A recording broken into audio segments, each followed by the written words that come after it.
साल 1985 की बात है। सुबह हो गई थी। सूरज की पहली किरणें धरती को छूने लगी थी और गांव की हर चीज को एक सुनहरी आभा में रंग रही थी। सूरज की किरणें धीरे धीरे आसमान में फैल रही थीं। ऐसा लग रहा था मानो पूरा आसमान एक विशाल कैनवास हो और सूरज उस पर अपनी सुनहरी रंगत बिखेर रहा हो। चिड़ियों की चहचहाहट से पूरा गांव गूंज रहा था। हर तरफ से आती चिड़ियों की आवाजें मानो एक मधुर संगीत की तरह सुनाई दे रही थीं। दूर कहीं मुर्गे की बांग सुनाई दे रही थी। यह बांग गांव वालों के लिए एक प्राकृतिक अलार्म की तरह थी, जो उन्हें नए दिन की शुरुआत का संकेत देती थी। ये एक छोटा सा गांव था। यहाँ की गलियां संकरी और कच्ची थीं, लेकिन उनमें एक अनोखी सादगी और अपनापन था।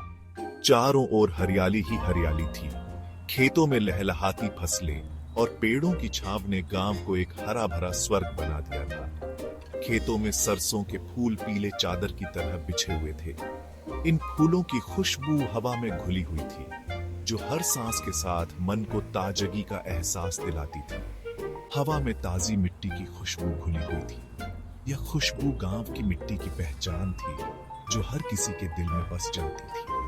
गांव की गलियां कच्ची थीं। इन गलियों में चलते हुए ऐसा लगता था मानो समय ठहर गया हो और हर कदम के साथ एक नई कहानी सुनाई दे रही हो। घर मिट्टी के बने होते। इन घरों की दीवारें ठंडी और आरामदायक होती थीं, जो गर्मियों में भी ठंडक का एहसास दिलाती थी। उनकी दीवारों पर खूबसूरत रंगोली सजी होती थी। हर घर की रंगोली में एक अलग ही कला और संस्कृति की झलक मिलती थी। बच्चे हंसते खेलते स्कूल जा रहे थे।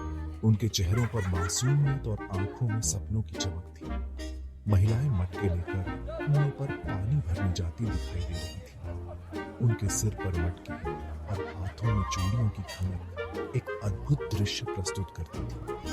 पुरुषों ने अपने अपने काम शुरू कर दिए थे। कोई खेतों में हल चला रहा था, तो कोई पशुओं की देखभाल में लगा हुआ था। गांव में एक अलग ही तरह की शांति थी। यह शांति मन को सुकून देती थी और जीवन की भागदौड़ से दूर ले जाती थी। यहाँ जिंदगी की रफ्तार धीमी थी। लोग बिना किसी हड़बड़ी के अपने काम करते थे और हर पल का आनंद लेते थे। लोग अपनों के साथ खुश थे। वे एक दूसरे के साथ समय बिताते थे, हंसते थे और मिलजुल कर रहते थे। वे प्रकृति के करीब थे। सादगी उनकी पहचान थी। उनकी जिंदगी में भले ही सुविधाओं की कमी हो, लेकिन खुशियों की कोई कमी नहीं थी।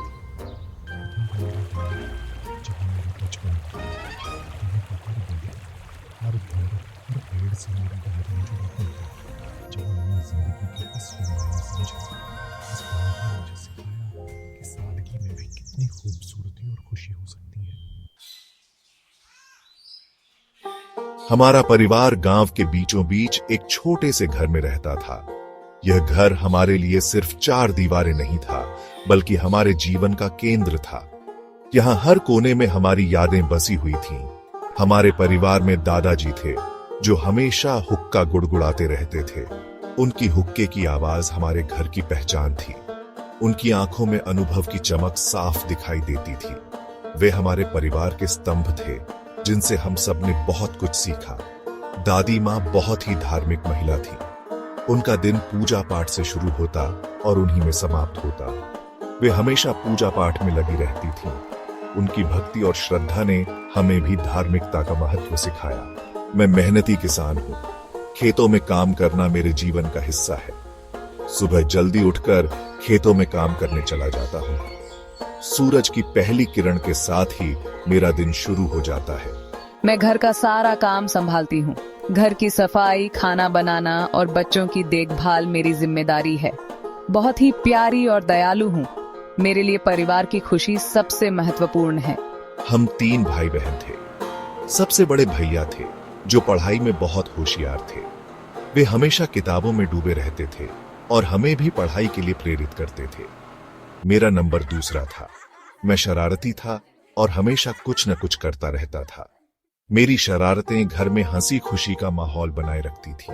सबसे छोटी बहन थी, जो सबकी लाडली थी। उसकी मुस्कान से घर में रौनक आ जाती थी। हमारा परिवार छोटा था, लेकिन प्यार और खुशियों से भरा हुआ था। हम सब एक दूसरे के साथ मिलकर हर मुश्किल का सामना करते थे। हम सभी एक दूसरे का बहुत ख्याल रखते थे। हमारे लिए परिवार ही सब कुछ था और यही हमारे जीवन की सबसे बड़ी ताकत थी। गांव के बाहर एक तालाब था। यह तालाब हमारे गांव की जीवन रेखा था, जो हमें न केवल पानी प्रदान करता था, बल्कि हमारे जीवन के हर पहलू से जुड़ा हुआ था। सुबह की पहली किरण के साथ ही तालाब का पानी सुनहरा हो जाता था। यह दृश्य इतना मनमोहक होता था कि लोग इसे देखने के लिए दूर दूर से आते थे। इसी तालाब से हम पीने का पानी भरते थे। महिलाएं सुबह सुबह अपने मटके लेकर पानी भरने आती थी और इस दौरान आपस में बातें भी करती थी। इसी में नहाते थे और कपड़े भी धोते थे। तालाब के किनारे बैठकर कपड़े धोने का एक अलग ही आनंद था। बच्चे शाम को तालाब में नहाने और तैरने आते थे। उनके खेल और हंसी ठिठोली से तालाब का माहौल जीवंत हो उठता था। गर्मी के दिनों में तो तालाब का महत्व और भी बढ़ जाता था। लोग दोपहर की तपती धूप से बचने के लिए तालाब के पास आते थे। लोग दोपहर में पेड़ों की छांव में बैठकर तालाब की ठंडी हवा का आनंद लेते थे। यह समय सभी के लिए आराम और सुकून का होता था। तालाब के किनारे कई पेड़ लगे हुए थे, जो हमें छाया प्रदान करते थे। इन पेड़ों की हरियाली से तालाब का सौंदर्य और भी बढ़ जाता था। यह तालाब सिर्फ पानी का स्रोत नहीं था, बल्कि यह तो हमारे जीवन का अभिन्न अंग था। यहाँ की हर गतिविधि, हर स्मृति इस तालाब से जुड़ी हुई थी, जो हमारे दिलों में हमेशा बसी रहेगी। गांव के बीचों बीच एक चौपाल थी। यह चौपाल गांव वालों का अड्डा था। शाम होते ही सभी लोग चौपाल पर इकट्ठा हो जाते थे। बुजुर्ग लोग चौपाल पर बैठकर अपने पुराने दिनों की कहानियां सुनाते थे। वे अपने अनुभवों को बच्चों के साथ साझा करते थे। बच्चे भी बड़े ध्यान से उनकी बातें सुनते थे। कभी कभी चौपाल पर कव्वाली या नाटक का भी आयोजन होता था। चौपाल पर हमें गांव की संस्कृति और परंपराओं की झलक मिलती थी। साल में एक बार हमारे गांव में मेला लगता था। यह मेला हमारे लिए किसी त्योहार से कम नहीं होता था। मेले में दूर दूर से लोग आते थे। पूरा गांव रंगों और रोशनी से जगमगा उठता था। मेले में तरह तरह की दुकानें सजती थी। खाने पीने की चीजों की तो भरमार होती थी। बच्चे खिलौने खरीदने के लिए उत्सुक रहते थे। मेले में झूले भी लगते थे। मेले में रात को नाच गाना होता था। लोग लोकगीत गाते थे और नृत्य करते थे। यह मेला हमें एक दूसरे से जोड़ता था। यह हमारे जीवन में खुशियां भर देता था। हमारे गांव में लोग एक दूसरे की मदद के लिए हमेशा तैयार रहते थे। किसी के घर में कोई खुशी का मौका होता था तो पूरा गांव मिलकर उसे मनाता था। इसी तरह किसी को कोई दुख होता था तो सभी लोग मिलकर उसका दुख बांटते थे। खेती के समय तो पूरा गांव एक परिवार की तरह काम करता था। लोग एक दूसरे के खेतों में काम करते थे और फसल काटने में मदद करते थे। हमारे गांव में भले ही सुविधाओं का अभाव था, लेकिन यहाँ प्रेम, एकता और भाईचारे की भावना कूट कूट कर भरी हुई थी। आज समय बदल गया है। शहरों का विकास बहुत तेजी से हुआ है।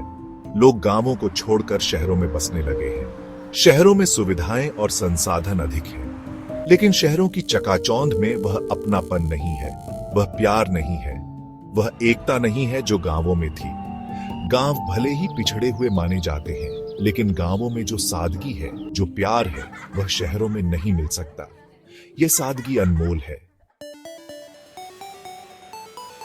आज मैं शहर में रहता हूं। मेरी जिंदगी बदल गई है, लेकिन अपने गांव की यादें और अपने बचपन के दिन मैं कभी नहीं भूल सकता। गांव की मिट्टी की खुशबू आज भी मुझे अपनी ओर खींचती है। अपने गांव के लोगों से मिलने का दिल करता है। गांव मेरी जड़ें हैं, गांव मेरी पहचान है, गांव मेरी आत्मा है।